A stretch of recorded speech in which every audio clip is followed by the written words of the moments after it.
Hello and welcome friends, आपका अपना और प्यारा यूट्यूब चैनल राज क्लास के एक और नए वीडियो में आपका स्वागत है। तो हम बात कर रहे हैं क्लास 12th वाले विद्यार्थियों के लिए हम बात कर रहे हैं और इसमें क्लास 12th के हम लोग केमिस्ट्री का चैप्टर जो 4 है इसी के बारे में मेरे दोस्त पूरा डिटेल हम करने वाले हैं। चैप्टर 4 क्या है? रासायनिक बल गतिकी। अगर जो चैप्टर फर्स्ट, चैप्टर सेकंड और चैप्टर थर्ड अगर से आप लोगों ने वीडियो नहीं देखा है तो डिस्क्रिप्शन में उस वीडियो का लिंक है, उस वीडियो को देख लीजिए। अगर से देखे तो बहुत बेहतर है, क्योंकि हम लोग 2023 के लिए जितनी महत्वपूर्ण चैप्टर वाइज क्वेश्चन है सभी को हम यहाँ पे आपको पूरा रिवीजन करा रहा हूँ और पूरा चैप्टर को हम पूरा आपको लॉजिक वे में पूरा से पूरा समझाने का प्रयत्न कर रहा हूँ।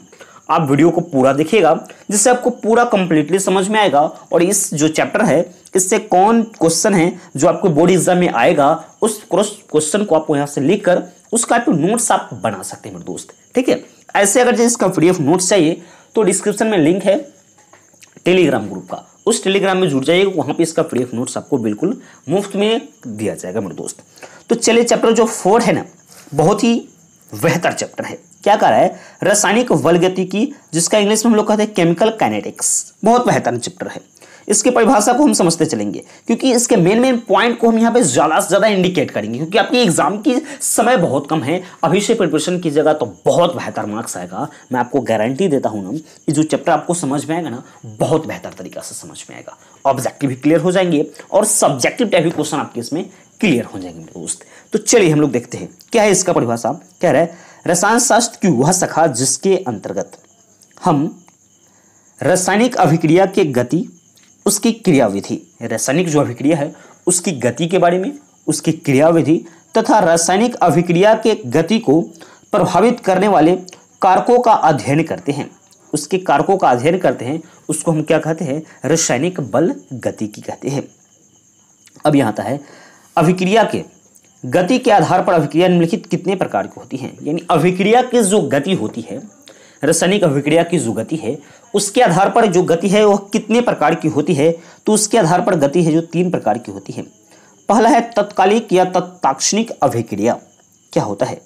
तत्कालिक या तात्क्षणिक अभिक्रिया वैसे रासायनिक अभिक्रिया जिसकी गति काफी तीव्र होती है, जिसकी गति काफी तीव्र होती है उसको तत्काल कहने का मतलब कुछ जल्दी हमें जरूरत है, जिसकी गति काफी तीव्र होती है, तेज होती है, उसको तत्कालिक अभिक्रिया, तात्क्षणिक अभिक्रिया के नाम से हम लोग जानते हैं, उसको हम लोग कहते हैं। इस प्रकार अभिक्रिया में अभिकारक के मिलते ही अभिक्रिया तुरंत समाप्त हो जाती है, यानी जल्दी यह रिएक्शन कर लेता है। जैसे इक्वेशन आपका इसमें है AgNO3 प्लस NaCl, तो AgCl प्लस NaNO3 आपका यहाँ पर रिएक्शन वो कर लेते हैं।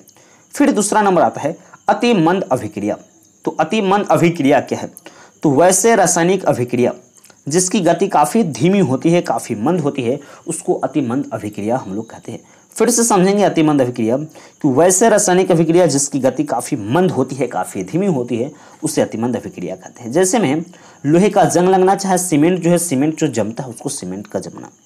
अगला जो आपका क्वेश्चन है आपके बोर्ड एग्जाम के लिए इंपॉर्टेंट क्वेश्चन है, इंटरमीडिएट या मॉडरेट अभिक्रिया क्या है। आपसे क्वेश्चन में पूछते हैं कि इंटरमीडिएट अभिक्रिया किसे कहते हैं, तो आप वहां पे कंफ्यूज होते कि इंटरमीडिएट तो हम पढ़े ही नहीं है।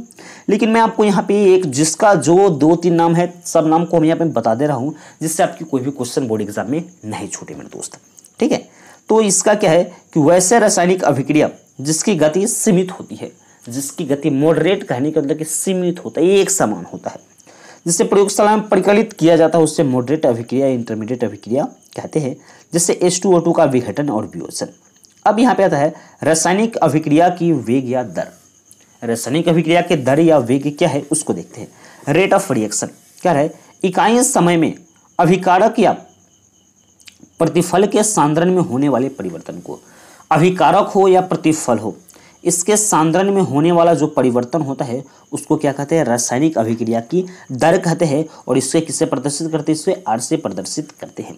इसका फॉर्मूला क्या होता है? रासायनिक अभिक्रिया का दर अभिकारक या प्रतिफल के सांद्रण में परिवर्तन बटा लगा हुआ उसका समय होता है।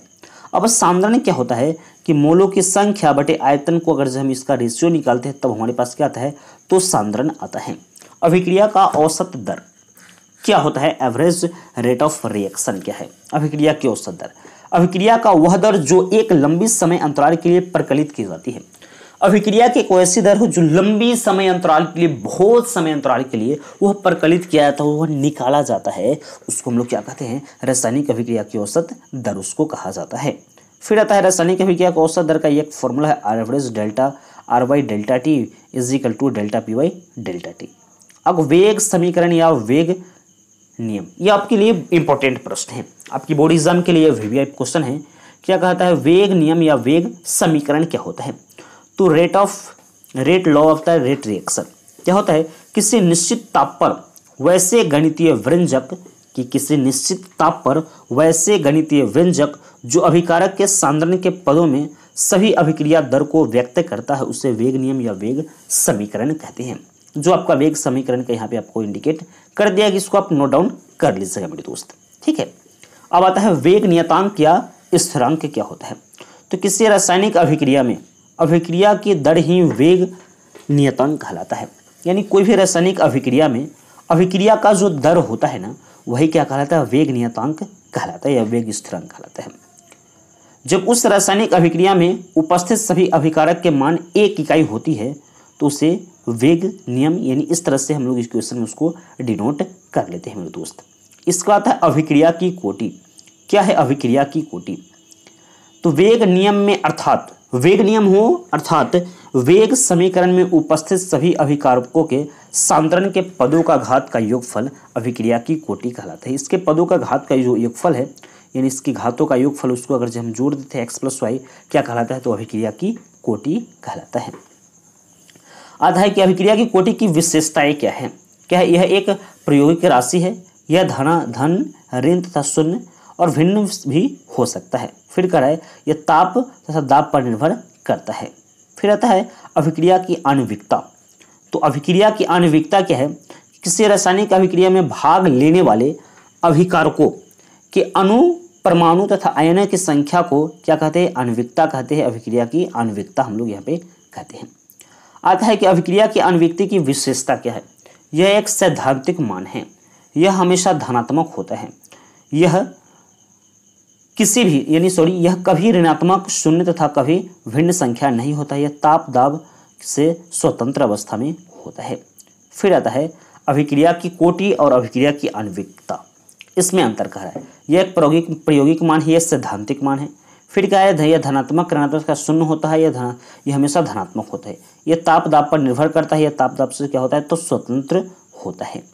फिर आता है शून्य कोटि अभिक्रिया क्या है, जीरो ऑर्डर ऑफ रिएक्शन क्या है, वैसे रासायनिक अभिक्रिया जिसमें अभिक्रिया की दर अभिकारक के सांद्रण से स्वतंत्र होती है। क्या कह रहा है कि वैसे रासायनिक अभिक्रिया जिसमें अभिक्रिया का जो दर होता है, जो अभिक्रिया का दर है अभिकारक के सांद्रण से क्या होता है, तो वह स्वतंत्र होता है, उसको क्या कहते हैं, उससे शून्य कोटि अभिक्रिया कहते हैं। जैसे में देखिएगा ये दिया हुआ है आपको, तो आर समानुपाती ए नॉट आर, इसका क्या हो जाएगा, तो के का वैल्यू यहाँ पे 1 है, आर इज इक्वल टू क्या लिखा हुआ है कि इस चीज़ को हम लोग इंडिकेट कर लेंगे, लिख लेंगे। फिर आता है अर्ध आयु, हाफ लाइफ टाइम, यानी आधे जिंदगी, अर्ध आयु यानी आधे जिंदगी। तो वैसे समय जिसमें अभिकारक के सांद्रण आधा हो जाता है, अभिकारक का जो सांद्रण है वो आधा हो जाता है, उसे अर्ध आयु यानी आधा जीवन कहते हैं। इसको टी हाफ से क्या करते हैं, निरूपित करते हैं, यानी प्रदर्शित करते हैं। और यहाँ पे टी हाफ बराबर C0/2 के यहाँ पे होता है, इसे 0.698 के इसको हम लिखते हैं, उस तरह से मान उसका वैल्यू, तो क्योंकि ऑब्जेक्टिव में ये सब याद कीजिएगा तो आपका क्लियर हो जाएगा। अब आता है प्रथम कोटि अभिक्रिया क्या है? तो वैसे रासायनिक अभिक्रिया जिसमें अभिक्रिया की दर अभिकारक के सांद्रण के प्रथम घात के समानुपाती होता है। जो अभिकारक है ना, उसके प्रथम घात है उसके समानुपाती होता है, उसको प्रथम कोटि अभिक्रिया कहते हैं। फिर आता है आगे का पॉइंट, आर्हेनियस का समीकरण क्या है? आर्हेनियस ने सर्वप्रथम अभिकारक की दर तथा तापमान के बीच के क्या बताया, तो उसके संबंध को उन्होंने बताया। क्या संबंध बताया? उन्होंने बोले कि वैसे समीकरण जो वेग नियतांक, तापमान तथा संकीर्ण ऊर्जा के संबंध को गणितीय व्यंजकों के रूप में प्रदर्शित करता है, उसे आर्हेनियस का समीकरण कहते हैं। यानी के बराबर ए इंटू ई के पावर माइनस कैपिटल ए ई बटा आर टी होता है इसका मान, ठीक है। इसमें आपका वैल्यू लिखा हुआ है, कौन क्या है, उसका संकीर्ण ऊर्जा किसे कहते हैं, उसका दहली ऊर्जा किसे कहते हैं। तो दहली ऊर्जा को समझते हैं, दहली ऊर्जा किसे कहते हैं? किसी रासायनिक अभिक्रिया में अभिकारक के अणुओं के पास उपस्थित ऊर्जा का वह न्यूनतम मात्रा जिसके द्वारा प्रतिफल में परिवर्तित हो जाती है उसे देहली आवृत्ति कहते हैं। जो इस एक्सरसाइज है ना चैप्टर 4, इससे कौन सा क्वेश्चन महत्वपूर्ण है जो मैं आपको बता देता हूँ यहाँ पे। पहला है आपका इंटरमीडिएट यानी मॉडरेट अभिक्रिया, फिर है वेग समीकरण, वेग समीकरण के बाद आता है अभिक्रिया की कोटि, वेग समीकरण के बाद अभिक्रिया की कोटि, फिर अर्ध आयु यहाँ पे हो जाएगा आपका, फिर शून्य कोटि अभिक्रिया और अर्ध आयु। ये सब 3 से 4 प्रश्न हैं आप ही के लिए महत्वपूर्ण। इसी प्रश्न से, इसी चैप्टर से सबसे बहुत ही कम प्रश्न इससे आपका है। 3 से 4 प्रश्न को आप इसमें रेडी कीजिएगा, आपको अच्छा मार्क्स इससे मिल जाएगा इस चैप्टर से, यानी चैप्टर 4 से, यानी क्या कर रहा है चैप्टर 4 से 3 से 4 प्रश्न को आप कवर कर लीजिएगा ना, तो आपको आराम से यहाँ पे अच्छा से अच्छा मार्क्स आ जाएंगे मेरे दोस्त। ये वीडियो हमें आपको कैसा लगा हमें कमेंट सेक्शन में कमेंट करके जरूर बताइएगा, क्योंकि मैं आपके लिए पूरा PDF नोट्स को यहाँ पे फ्री कर दिया हूँ, जो आप आराम से लिखकर और अपनी एग्जाम की तैयारी बहुत बेहतर तरीका से करें, आपका रिजल्ट बहुत बेहतर आए मेरे दोस्त। इसलिए हम आपके लिए लगातार वीडियोस बनाकर दे रहा हूँ केमिस्ट्री का, फिर आएगी आपके फिजिक्स वाली वीडियो। ये वीडियो कैसा लगा एक बार कमेंट सेक्शन में जरूर बताइएगा। अपने दोस्तों के पास इस वीडियो को आपको शेयर करना मत भूलिएगा मेरे दोस्त। अगर जिस चैनल पर नए हैं तो चैनल को सब्सक्राइब कर लीजिएगा। तो मिलते हैं नेक्स्ट वीडियो में, तब तक के लिए मेरे दोस्त।